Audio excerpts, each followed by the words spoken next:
Hi, my name is Desiree, and this is my week 2 project for MDF1.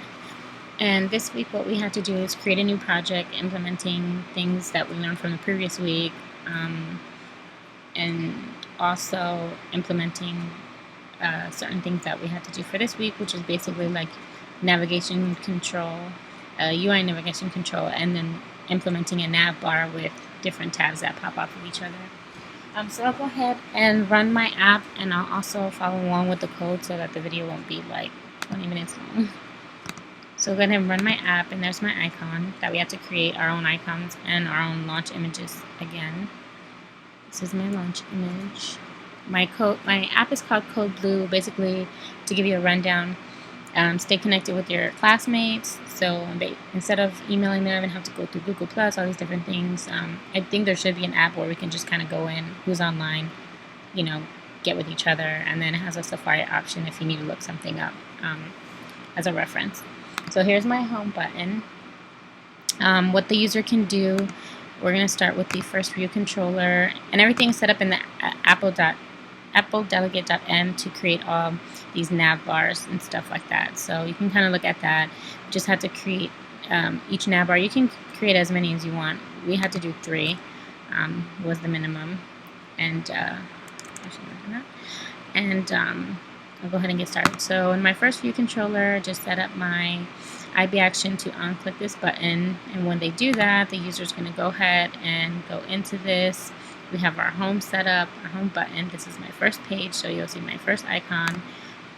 They're going to click in there. They're going to have the option to, this is basically everything here is my tab. Well, this is my tab bar button. And then when the button is clicked, it takes you to the next view. And then this view here is working with my my drill view controller and my chat view controller. So my drill view controllers are just creating the search bar that I have here. I want it to create that so that the user can go through the different contacts, and when you click on one, it's going to give you different messages that you may have sent to that contact. So that's what all this is here. And then the chat view controller just sets all those arrays, those different data arrays that I want pulled back.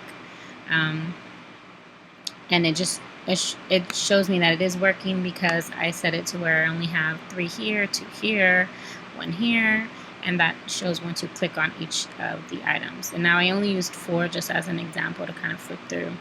And I had some issues with the functionality.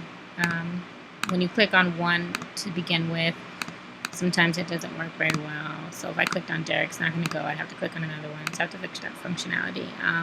Then I set all this data up. Then for the next tab, I have my contacts, which is in my second view and is working with my custom table cell.